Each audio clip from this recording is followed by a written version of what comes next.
ನೇತ್ರಾವತಿ ನದಿಗೆ ಮತ್ತೊಂದು ಡ್ಯಾಂ ಅಡ್ಯಾರ್ ಬಳಿ ನಿರ್ಮಾಣವಾಗಲಿದೆ. ಪ್ರಸ್ತುತ ತುಂಬೆ ಡ್ಯಾಂನಿಂದ ಮುಂಭಾಗ ತುಂಬೆಯಿಂದ ಅಡ್ಯಾರ್ವರೆಗೂ ಉಪ್ಪು ನೀರು ಇರುವುದರಿಂದ ನದಿ ನೀರನ್ನು ಕುಡಿಯಲು ಅಥವಾ ಕೃಷಿಗೆ ಬಳಸಿಕೊಳ್ಳಲು ಸಾಧ್ಯವಾಗುತ್ತಿಲ್ಲ.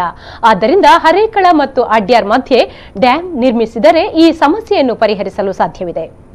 ಡ್ಯಾಂ ಮೇಲ್ಭಾಗದಿಂದ ವಾಹನ ಸಂಚಾರಕ್ಕೆ ಅವಕಾಶ ನೀಡುವ ಮೂಲಕ ನದಿಯಿಂದಾಗಿ ಪ್ರತ್ಯೇಕಿಸಲ್ಪಟ್ಟಿರುವ 2 ಗ್ರಾಮಗಳ ಮಧ್ಯೆ ಸಂಪರ್ಕ ಸಾಧಿಸಲು ಸಾಧ್ಯವಿದೆ. ಸರ್ಕಾರಕ್ಕೆ ಈ ಬಗ್ಗೆ ಸಚಿವ ಯುಟಿ ಖಾದರ್ ಪ್ರಸ್ತಾವನೆ ಸಲ್ಲಿಸಿದ್ದು ಶೀಘ್ರ ಕಾರ್ಯಗತಗೊಳ್ಳಲಿದೆ. ತುಂಬೆ ವೆಂಟೆಡ್ ಡ್ಯಾಂನಲ್ಲಿ 6 ಮೀಟರ್ ನೀರು ನಿಲುಗಡೆಯ ಬಳಿಕ ನೇತ್ರಾವತಿ ನದಿ ಮೈತುಂಬಿಕೊಂಡು ಸಿಹಿ ನೀರಿನಿಂದ ಸಮೃದ್ಧಗೊಂಡಿದೆ. ನದಿ ತೀರದ ತೊರೆಗಳಲ್ಲೂ ನೀರು ಆವರಿಸಿಕೊಂಡಿದೆ. ನದಿ ಸುತ್ತಲಿನ ಪ್ರದೇಶ, ಬಾವಿ, ಕೆರೆಗಳಲ್ಲಿ ನೀರಿನ ಒರತೆ ಹೆಚ್ಚಾಗಿದೆ. ನದಿಯಲ್ಲಿ ಒಳಹರಿವು ಹೆಚ್ಚಿದ್ದು ಡ್ಯಾಂನಿಂದ ಹೊರಹರಿವು ಕೂಡ ನಿಯಮಿತವಾಗಿ ನಡೆಯುತ್ತಿದೆ. ಶಂಭೂರು ಎಎಂಆರ್ ಡ್ಯಾಂನಲ್ಲೂ ಸಾಕಷ್ಟು ನೀರಿನ ಸಂಗ್ರಹವಿದ್ದು ಮಂಗಳೂರಿಗೆ ಈ ಬಾರಿಯ ಬೇಸಿಗೆ ಬರ ನೀಡದು ಎನ್ನುವ ಭರವಸೆ ಮೂಡಿಸಿದೆ.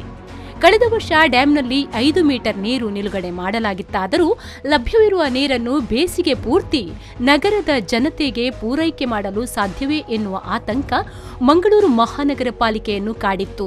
ಮಧ್ಯಂತರದಲ್ಲಿ ರೇಷನಿಂಗ್ ವ್ಯವಸ್ಥೆ ಅಳವಡಿಸಿ ಜನರಿಗೆ ಕುಡಿಯಲು ತೊಂದರೆ ಆಗದ ರೀತಿಯಲ್ಲಿ ಕ್ರಮ ವಹಿಸಲಾಗಿತ್ತು. ಆದರೆ ನದಿ ನೀರನ್ನೇ ನಂಬಿ ಭತ್ತದ ಬೇಸಾಯ ಮಾಡುತ್ತಿದ್ದ ರೈತರು ನದಿ ನೀರು ಬಳಸದಂತೆ ಜಿಲ್ಲಾಡಳಿತ ಆದೇಶ ನೀಡಿದ್ದ ಪರಿಣಾಮ ಕೃಷಿಕರು ಕೃಷಿ ಚಟುವಟಿಕೆಯಿಂದ ದೂರ ಉಳಿಯುವಂತೆ ಮಾಡಿತ್ತು. ನೇತ್ರಾವತಿ ನೀರನ್ನು ನಂಬಿ ಆರಂಭಿಸಿದ್ದ ಏತ ನೀರಾವರಿ ಯೋಜನೆಗೂ ಫೆಬ್ರವರಿ ಬಳಿಕ ನೀರಾವರಿ ಪೂರೈಕೆಯನ್ನು ಸ್ಥಗಿತಗೊಳಿಸಲಾಗಿತ್ತು. ಆದರೆ ಈ ಬಾರಿ ಸಾಕಷ್ಟು ನೀರು ಸಂಗ್ರಹಣೆ ಇರುವುದರಿಂದ ನದಿ ತೀರದ ರೈತರಿಗೆ ಜಿಲ್ಲಾಡಳಿತ ಕೃಷಿ ಚಟುವಟಿಕೆ ನಡೆಸಲು ಅಡ್ಡಿಪಡಿಸುವುದಿಲ್ಲ ಎನ್ನುವ ನಿರೀಕ್ಷೆ ಇದೆ. ಗ್ರಾಮೀಣ ಭಾಗದಲ್ಲಿ ಜನರು ಬೇಸಿಗೆಯಲ್ಲೂ ಕೃಷಿ ಚಟುವಟಿಕೆ ನಡೆಸಬೇಕೆನ್ನುವ ಉದ್ದೇಶವಿಟ್ಟುಕೊಂಡು ಅನುಷ್ಠಾನಗೊಳಿಸಿದ ಏತ ನೀರಾವರಿ ಯೋಜನೆಗೂ ಮಳೆಗಾಲದವರೆಗೂ ನೀರು ಸಿಗಬಹುದು ಎನ್ನುವ ಆಶಾವಾದ ರೈತರದ್ದು.